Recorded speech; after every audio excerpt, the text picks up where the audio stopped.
Title: How Vikings Built Wealth Without Farming. A farm field on a Baltic island gives up a secret after 1,000 years.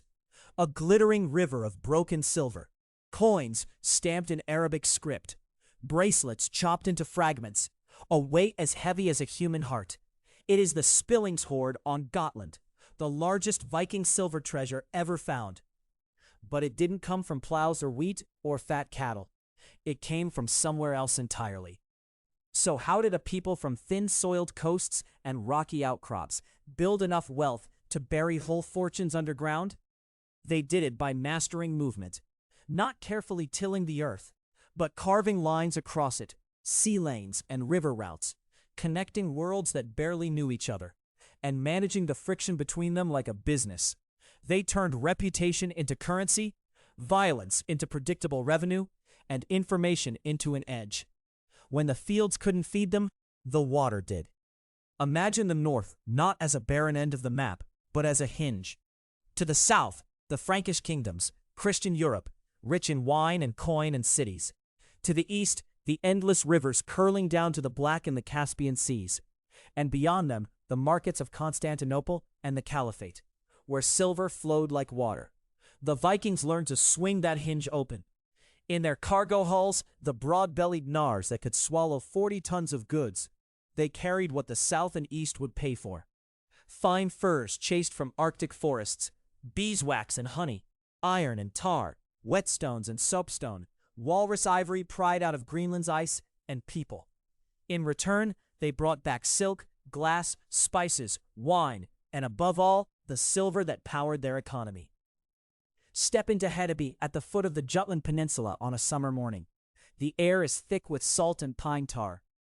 A line of ships lies at anchor beyond the timber palisade.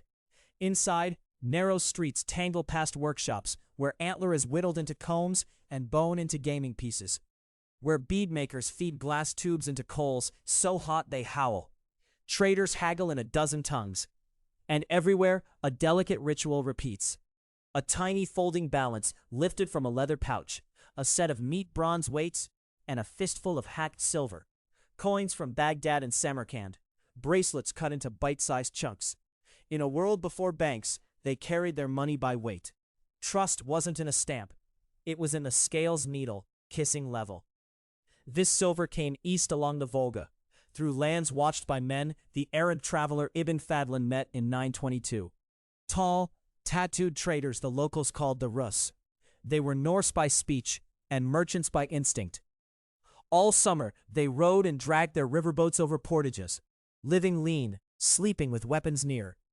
At trading posts under the forest trees, they stacked fox and marten, beaver and sable, in gleaming piles. At the end of the route, Muslim silver flowed out in coins that would end up in buried hoards across Scandinavia by the hundreds of thousands. When the coins reached home, they were mutilated, snipped, notched, tested with bite marks and acid, and recast into the raw material of deals. The Vikings weren't just raiders. They were bullion brokers. But violence was not a side hobby. It was a business model. On some rivers, you paid tolls to pass.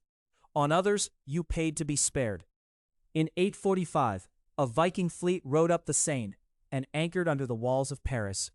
Behind those walls lay wine, relics, and fear. What they demanded wasn't land. It was liquidity. The Franks paid them thousands of pounds of silver to leave without burning the city to ash. That kind of ransom had a name the English would learn too well: Danegeld. Over the next century, Viking armies made regular withdrawals from kingdoms like a bank with a nervous clerk. Tens of thousands of pounds at a time shivered out of royal treasuries and into weight pouches across the north. In return, a promise: we go, for now. It was a protection racket dressed up as peace. Wherever they went, they built markets to catch the runoff. At Birka on Lake Mälaren, at Kaupang in Norway, at York, Jorvik on the River Ouse, at Dublin on the Liffey, silver made the stalls hum. York's workshops produced fine metalwork stamped with knotwork and beasts. Dublin boomed on something darker: the sale of human beings. The Irish annals called the Vikings foreigners. In the slave pens along the river, they were brokers and exporters. Captives from Britain and Ireland, later from Slavic lands to the east. The very word slave, a scar from Slav, moved through their hands into households across the Norse world and beyond. Chattel labor built farms in Iceland and paid for timber and iron with breath and bone. You don't have to approve to understand the numbers. It was lucrative, steady, and woven into everything else. They didn't just sell goods. They sold themselves. In Constantinople, the emperors hired a personal guard of Norsemen, the Varangians, chosen because they were foreign to local politics and feared for their loyalty to pay above kin. Tall men with broad axes became the palace's last line of defense, their helmets gleaming under Byzantine mosaics. They were paid in heavy gold and showered with gifts at a ruler's accession. When their service ended, they walked the long road home richer than any farmer could dream, pockets bright with solidi, chests stuffed with sake. In the sagas, a man who had been in the East wore his success like a cloak. But wealth doesn't move without rules. A single ocean-going ship cost so much timber, labor, and iron to build that few could afford to own one outright. So the Vikings invented partnerships.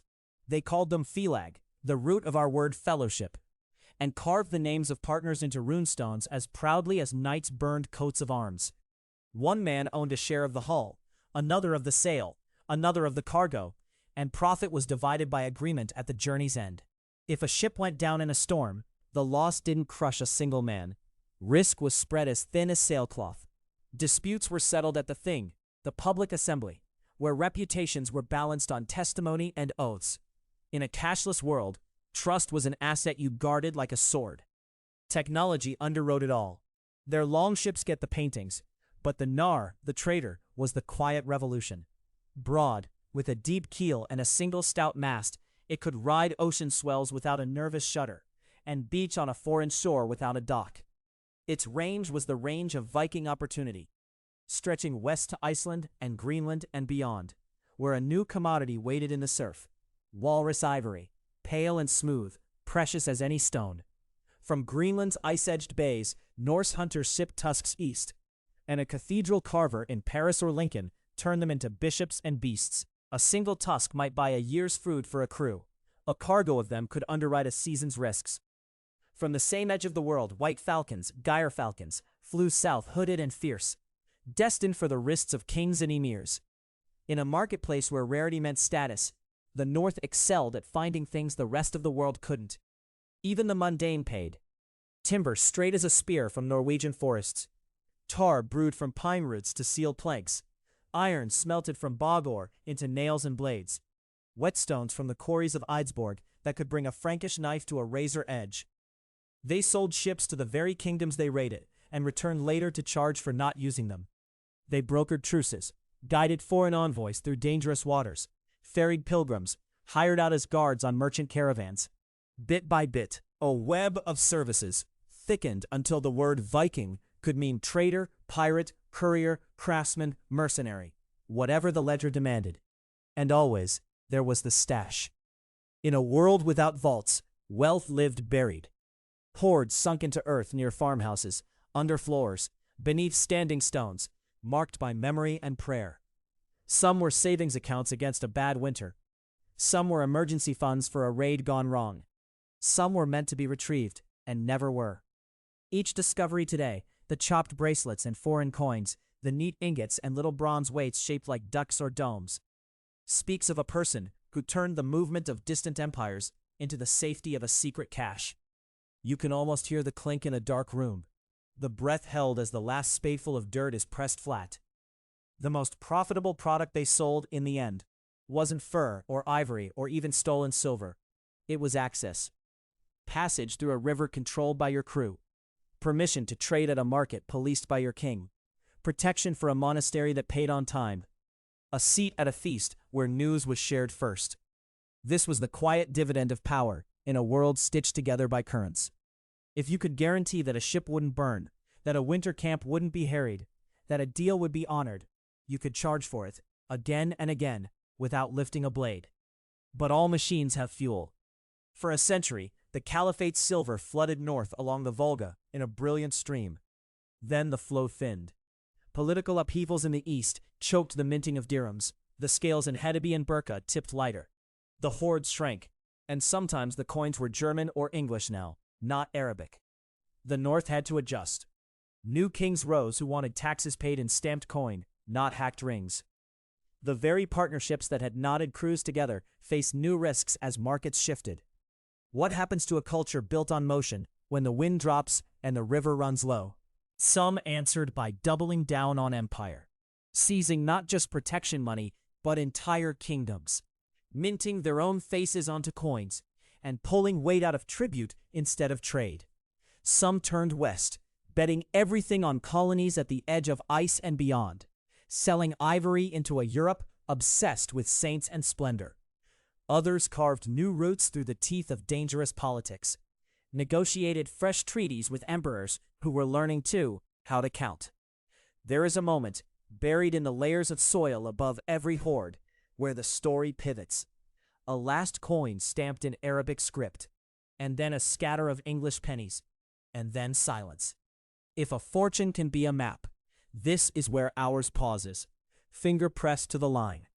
Because the real test of Viking wealth wasn't just how they made it without farming. It was whether they could keep it when the world changed. And that is where this journey leads next.